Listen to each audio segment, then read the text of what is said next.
Assalamualaikum warahmatullahi wabarakatuh. Perkenalkan, nama saya Salsabila Hairunisa Putri Setiawan dengan NIM 0102-2101-020 dari jurusan Hukum Keluarga Islam semester 4. Saya akan mempresentasikan materi fikih munakahat dengan judul Peran Sex Education pada Remaja di Indonesia dengan dosen pengampu Bapak Hair Afandi LCMH. Baik, langsung saja kita mulai ke pembahasan yang pertama. Yang pertama yaitu sex education diperlukan bagi para remaja di Indonesia. Pendidikan seks menurut G.R. Jones adalah suatu informasi mengenai persoalan seksualitas manusia yang meliputi fisik dan mental, kognisi, mood, respon emosional, motivasi, perilaku seksual, dan hubungan seksual. Aspek-aspek kesehatan terutama pencegahan kehamilan yang tidak diinginkan dan infeksi menular seksual. Sex education atau pendidikan seksual merupakan salah satu topik yang menjadi perhatian dalam beberapa tahun terakhir. Secara umum, sex education atau pendidikan seksual di Indonesia masih sangat kontroversial atau dipandang tabu untuk dibicarakan baik secara formal maupun kurikulum based di sekolah, maupun non-formal melalui lingkungan sekitar seperti keluarga. Masyarakat menganggap bahwa pendidikan seks akan dipahami secara alamiah oleh para remaja, sehingga remaja memiliki pemahaman tentang sex education yang kurang. Dengan adanya pengetahuan tentang seksualitas, sex education ini dapat membantu mengurangi jumlah kehamilan yang tidak direncanakan oleh remaja di luar pernikahan, serta pelecehan seksual yang dialami baik oleh anak perempuan maupun anak laki-laki, serta adanya penyakit menular seksual. Tujuan dasar dari adanya pendidikan seks ini ialah untuk berkontribusi dalam membentuk kepribadian moral, akhlak, sosial, mental, fisik, dan kepekaan agar terbebas dari kebiasaan yang tidak islami, serta menutup kemungkinan yang mengarah ke hubungan seksual yang terlarang. Program yang diperlukan oleh remaja pada pendidikan seks ini bertujuan untuk memberikan pengetahuan dan informasi yang benar. Pendidikan yang diberikan juga harus memenuhi standar dan harus diawasi oleh pihak yang bertanggung jawab atas hal tersebut, terutama pihak pemerintah dan institusi pendidikan. Pemerintah dan semua pihak, terutama institusi pendidikan serta orang tua, harus memberikan usaha dan kekuatan yang penuh untuk bisa menjadikan pendidikan seks ini berdampak secara keseluruhan bagi remaja. Adapun faktor-faktor yang dianggap berperan dalam munculnya permasalahan seksual pada remaja, yaitu seperti perubahan hormonal yang meningkat, hasrat seksual remaja, norma agama yang berlaku, adanya penyebaran informasi dan rangsangan melalui media massa yang sudah berubah menjadi teknologi yang canggih, adanya penyebaran informasi yang salah, orang tua yang masih mentabukan pembicaraan mengenai seks dengan anak, dan adanya kecenderungan yang makin bebas antara pria dan wanita dalam masyarakat. Hal yang penting dalam memberikan pendidikan seksual yaitu cara menyampaikannya harus wajar dan sederhana, jangan terlihat ragu-ragu atau malu. Isi uraian yang disampaikan harus objektif, dangkal, atau mendalaminya isi uraian harus disesuaikan dengan kebutuhan tahap perkembangan anak. Harus diberikan secara pribadi, mengetahui seberapa jauh pengertian baru dapat diterima oleh anak, juga mengingatkan dan memperkuat apa yang telah diketahui sebelumnya. Maka dari itu dapat disimpulkan, alasan pendidikan seks ini sangat penting bagi remaja ialah terdapat 3 poin. Yang pertama, dapat mencegah penyimpangan dan kelainan seksual. Yang kedua, dapat memelihara tegaknya nilai-nilai moral. Dan dapat mengatasi gangguan psikis. Selanjutnya, pembahasan mengenai pendidikan seks dalam berbagai perspektif. Terbagi ke dalam 3 macam perspektif. Yang pertama yaitu perspektif sosiologis. Di bidang sosiologi, sosiolog memusatkan perhatian seksualitas mereka pada sikap dan praktik seksual, bukan pada psikologi ataupun anatomi. Seksualitas dipandang sebagai kemampuan seseorang untuk merasakan perasaan seksual. Mempelajari sikap dan praktik seksual adalah bidang sosiologi yang sangat menarik, karena perilaku seksual bersifat universal.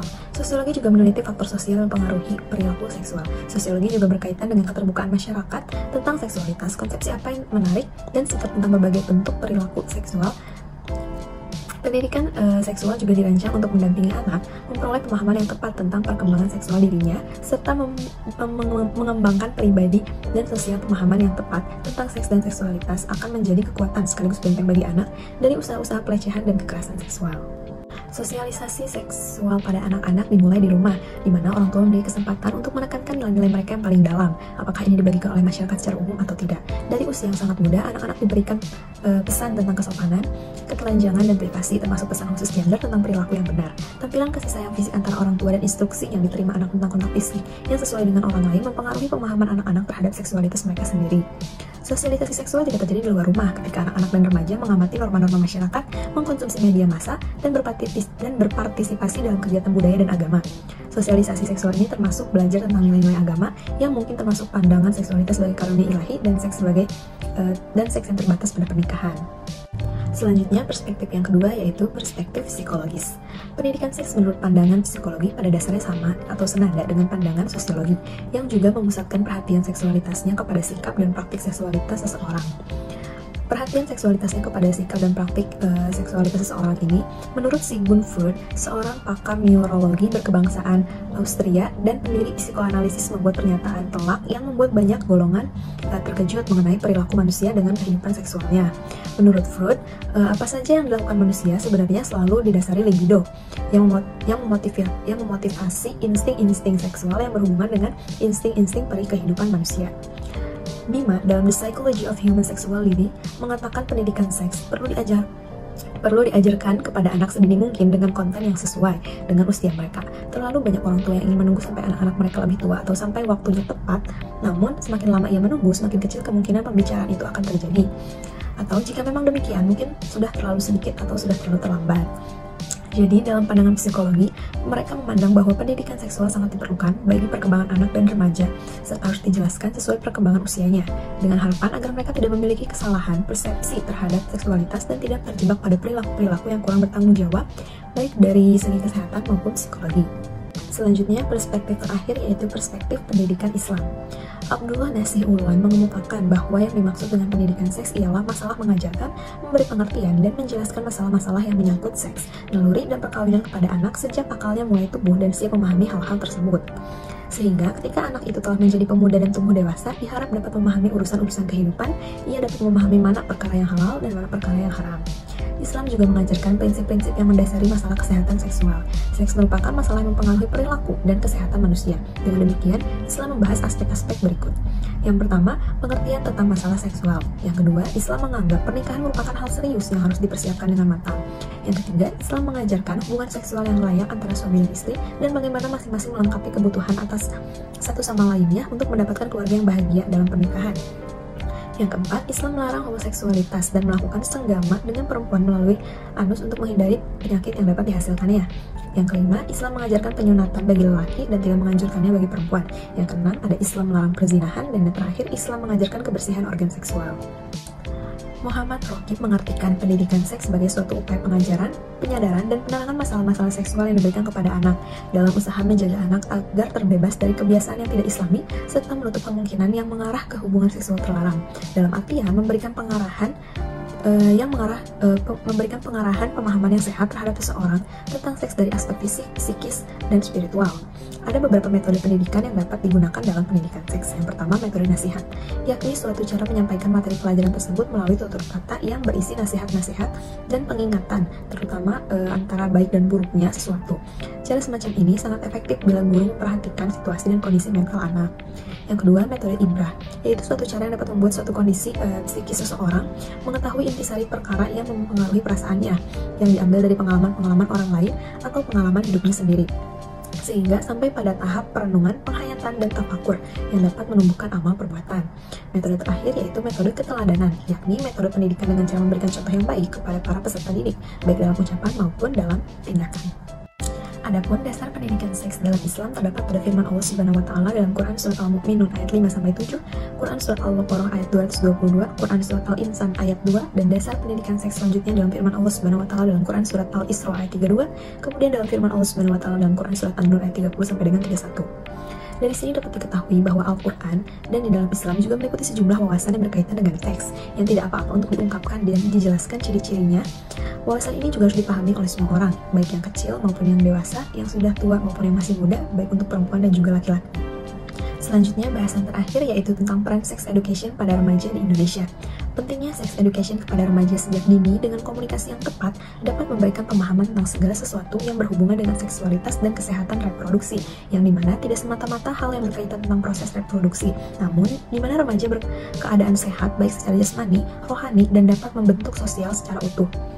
Maka dari itu, diperlukannya sebuah perancangan media komunikasi visual yang dapat membantu masyarakat, khususnya remaja, dalam memberikan pemahaman terkait dengan comprehensive sex education, sehingga dapat memberikan awareness dan juga perlindungan sebagai langkah preventif dan juga untuk menyadarkan para remaja bahwa seksualitas merupakan aspek menjadi manusia yang seutuhnya. Remaja sebagai generasi penerus bangsa akan terus berperan penting dalam melanjutkan pembangunan bangsa Indonesia, serta mempunyai andil besar dalam menentukan nasib bangsa. Remaja ini diharapkan memiliki moral dan rasa tanggung jawab yang tinggi. Jumlah remaja yang sangat besar merupakan sebuah potensi sumber daya manusia yang sangat berharga apabila dapat dibina dengan baik.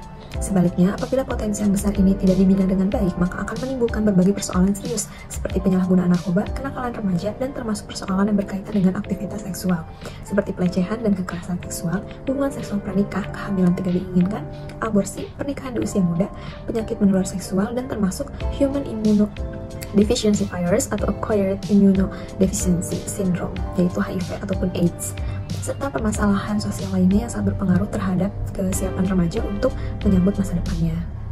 Permasalahan yang terjadi pada remaja merupakan fenomena atau gejala sosial dan sangat dibutuhkan cara untuk mengatasinya, di mana kebutuhan untuk dapat memahami kehidupan seksual dengan baik dan benar merupakan petunjuk bahwa pendidikan seks memang sangat diperlukan. Pendidikan seks diperlukan untuk menjembatani antara rasa keingintahuan para remaja tentang hal itu dan berbagai tawaran informasi yang vulgar, dengan cara pemberian informasi tentang seksualitas yang benar, jujur, lengkap, yang disesuaikan dengan kematangan usianya. Pendidikan seks tentunya tidak akan terlepas dari pemahaman seseorang atau individu terhadap apa dan bagaimana pendidikan seks itu sendiri. Pendidikan seks ialah upaya pengajaran, penyadaran, dan penjelasan kepada anak tentang masalah yang berkaitan dengan seks, naluri, dan perkawinan. Pendidikan seks bukanlah berarti belajar tentang bagaimana berhubungan seksual. Pendidikan seks itu merupakan sebuah diskusi yang realistis, jujur, dan terbuka, bukan merupakan dikte moral belaka. Pendidikan seks ini sangatlah penting bagi remaja agar mereka mendapatkan informasi yang benar dan akurat mengenai masalah seksual dan kesehatan reproduksi. Sekian presentasi dari saya mengenai peran sex education pada remaja di Indonesia. Semoga apa yang saya sampaikan dapat bermanfaat bagi para pembaca, dan mudah-mudahan bahasan ini dapat dengan mudah dimengerti dan menjadi ilmu pengetahuan bagi para pembaca. Mohon maaf apabila ada kesalahan dalam penyampaian kata maupun kalimat. Wabillahi taufiq wal hidayah. Wassalamualaikum warahmatullahi wabarakatuh.